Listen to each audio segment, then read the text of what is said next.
Hey, Good Life. Thanks for joining me for today's 128 moment, and we're going to be going into the Good Life Journal. I would start off and just encourage you, if you're somebody who is connected enough to our church family that you watch these 128 moments, you got to dive in and join us on reading the Good Life Journal.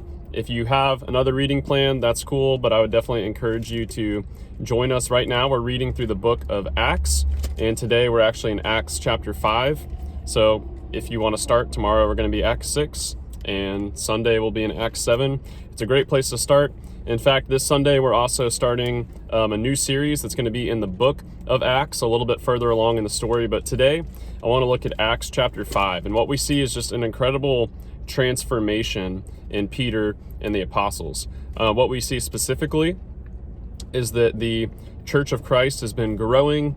Word is spreading around the city of Jerusalem, and people are starting to bring people with needs that need financial help or need healing. They're bringing them to the apostles, and the apostles are sharing the good news of Jesus. They're praying over people. Ministry is happening. And the Jewish leaders of the day, the Pharisees, they're not very happy with this, so they actually arrest the apostles.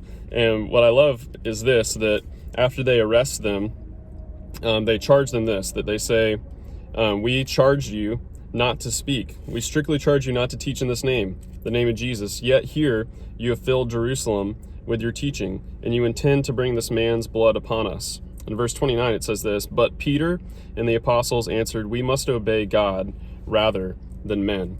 Now, just something I'd point out here that seems like something if I was reading it in the Bible, I would normally just pass over it. Like, we think of Peter as one of the apostles. Obviously, he's a rock star of the faith, if you will. Of course, Peter would stand up and say, well, I got to obey God.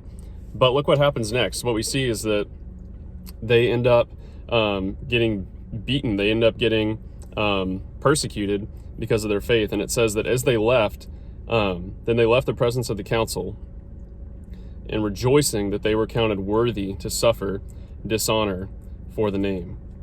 That they were counted worthy. That it says the Pharisees, that they beat them, and then they charged them not to speak in the name of Jesus. And Peter and the apostles, they rejoiced in this, that they were counted worthy. Now, it sounds like something, again, like I said, that we are familiar with, this idea that, the apostles, they maybe were persecuted, the early church was, kind of oppressed.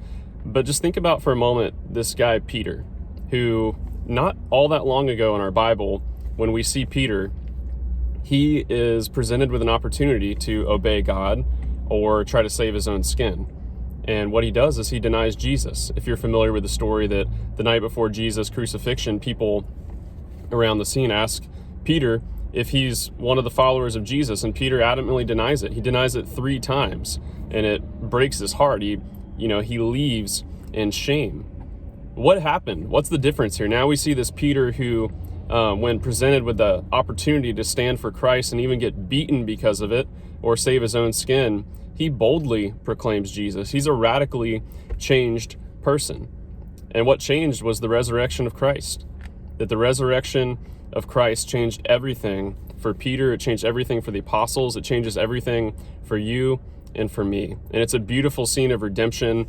There's a million things we could pull out in Acts 5, but just looking at this story thread of Peter, this guy who denied Jesus to save his own skin, who after the resurrection of Christ, he's been so transformed that now he receives beating and oppression, and he counts it as joy, because those religious leaders, Peter, the one who was denying Jesus, now they're saying, hey, this guy, he's so about Jesus, we need to oppress him, we need to beat him, and Peter is rejoicing in it. And I could picture that rejoicing. I think you get to that place of rejoicing because he says, hey, they're identifying me as someone who belongs to Christ.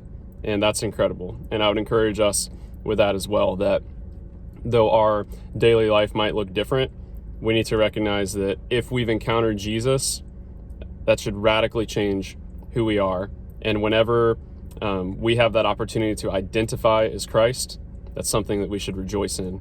So, Good Life family, if you want to keep going further in Acts, join us in the reading plan, or join us this Sunday. We're going to continue studying through Acts. I guess we will continue in a different spot than I was in today, but we're going to kick off this series unfinished, and go into the book of Acts. That's 9:30 and 11 here at Good Life, or 11 o'clock online. We'll see you guys then.